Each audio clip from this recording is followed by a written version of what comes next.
வணக்கம். அமரர் கல்கி அவர்களின் சிவகாமியின் சபதம் பாகம் 2 காஞ்சி முற்றுகை அத்தியாயம் 35 கல்வரோ நீர். மறுநாள் மாலை நேரத்தில் மண்டபப்பட்டு கிராமத்து சிவன் கோயில் கண்கொள்ளா காட்சியளித்துக் கொண்டிருந்தது.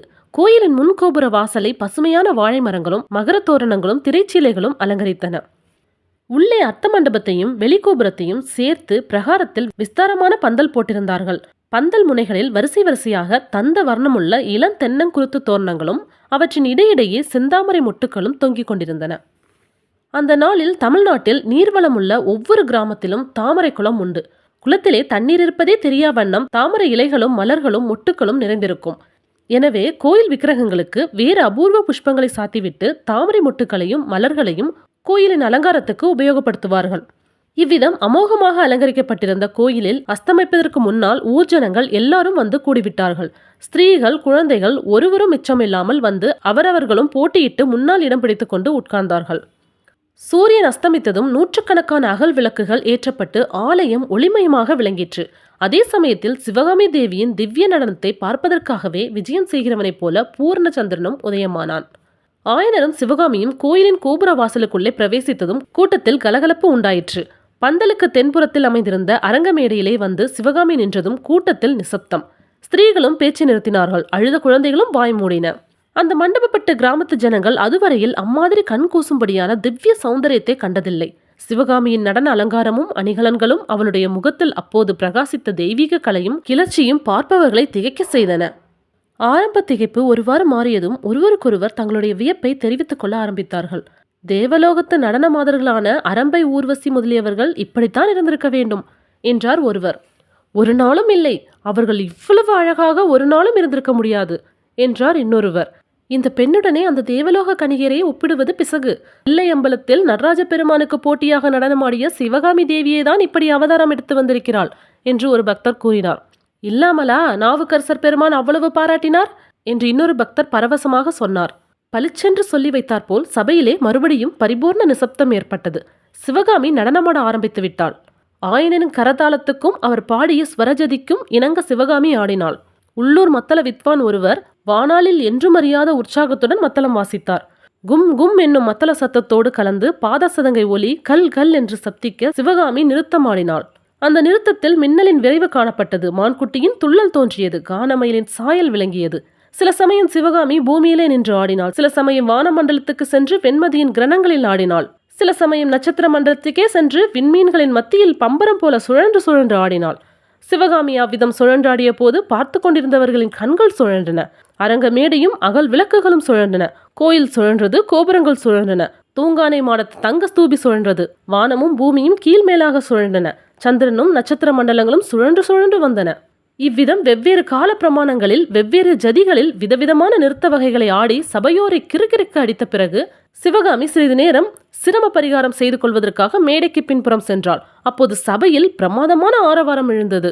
ஆயனரின் அரண்ய வீட்டில் 8 மாதம் இருந்தும் சிவகாமியின் நடனத்தை பார்த்து மறியாத குண்டோதரனும் மற்ற சபையினரைப் போலவே பரவசமடைந்து போயிருந்தான். நடனம் நின்ற பிறகும் அவன் தன்னை மறந்த நிலையிலேயே இருந்தபடியால் பக்கத்தில் இருந்த மாமல்லரை பார்த்து பிரபு என்று ஆரம்பித்தான். மாமல்லரும் சிவகாமியின் நடனத்தில் பூரணமாய் ஈடுபட்டிருந்தவராயினும் அவர் தம்மையும் தமது சுற்றுப்புறத்தையும் மறந்துவிடவில்லை. எனவே குண்டோதரன் பிரபு என்றதும் அவர் அவனை ஒரு குலுக்கு குலுக்கினார். அதற்குள் பக்கத்திலிருந்த 5-6 பேரின் கவனமும் குண்டோதரனின் மேல் விழுந்திருந்தது. மாமல்லரின் குலுக்கலினால் தனது நினைவு அடைந்த குண்டோதரன் சுவாமி சன்னதி நோக்கி, பிரபு, இந்த தெய்வீக நடனம் உனக்குத்தான் பிரீதி என்று பக்தி பரவசம் ததும்பிய குரலில் கூறி முடித்தான். சந்தேகம் என்ன, இறைவனுக்குத்தான் பிரீதி என்று பக்கத்திலிருந்தவர்களும் ஆபோதித்தார்கள். சிவகாமி மீண்டும் அரங்க மேடைக்கு வந்து அபிநயம் பிடிக்கத் தொடங்கினாள். திருநாவுக்கரசர் பெருமானின் வடிவேறு திருசூலம் தோன்றும் தோன்றும் பலர் சடைமேல் இளமதியும் தோன்றும் தோன்றும் என்னும் பாடலுக்கு சிவகாமி அபிநயம் பிடித்த போது சபையோர் சாக்ஷாத் சிவபெருமானையே நேருக்கு நேர் தரிசித்தவர்களைப் போல் ஆனந்த வாரிதியில் மூழ்கினார்கள். பின்னர் முன்னம் அவனுடைய நாமம் கேட்டால் என்னும் திருப்பாடலுக்கு சிவகாமி அபிநயம் பிடிப்பாள் என்று எல்லாரும் எதிர்பார்த்ததுக்கு மாறாக சிவகாமி பின்வரும் பாடலை பாடி அபிநயம் பிடிக்கத் தொடங்கினாள். வெள்ளநீர் சடையனார் தாம் வினவுவார் போல வந்தேன் உள்ளமே புகுந்து நின்றார்க்கு உறங்குனான் புடைகள் போந்து கல்வரோ புகுநீர் என்ன கலந்துதான் நோக்கினக்கு வெள்ளரோம் என்று நின்றார் விளங்கினோம் பிறையனாரே. ஒரு அரியா பெண்ணின் உள்ளமாகிய இல்லத்தினுள்ளே வெள்ளநீர் சடையனராகிய சிவபெருமான் ஏதோ விசாரிக்க வருகிறவர் போல் வந்து பிரவேசிக்கிறார். தூங்கிக் கொண்டிருந்த பெண் திக்கிட்டு எழுந்திருக்கிறாள். கண்ணை கசக்கி கொண்டு பார்க்கிறாள். யாரோ முன்பின் அறியாதவர் எதிரில் இருப்பதைக் கண்டு, ஐயோ, இப்படி சொல்லாமல் கொள்ளாமல் என் உள்ளத்திலே புகுந்த நீர் யார்? கள்ளரா என்று வினவுகிறாள். அப்போது வந்தவர் கண்ணோடு கண் கலக்கும்படி அந்த பெண்ணை உற்று பார்க்கிறார். பார்த்துவிட்டு நகை செய்கிறார். அந்த நகைப்போடு கலந்து, நானா கள்ளன்? கள்ளத்தனம் என்பதை அறியாத வெள்ளை மனத்தவனாயிற்றே. அதற்கு அறிகுறியாக என் மேலேயும் வெந்நீர் பூசியிருக்கிறேன், தெரியவில்லையா என்கிறார். வானத்திலே விளங்கிய இளம்பிறையை திருடி தாம் சிரசிலே அணிந்து கொண்ட பெருமான் தான் இப்படி ஒன்றும் அறியாதவர் போல் நடித்தார்.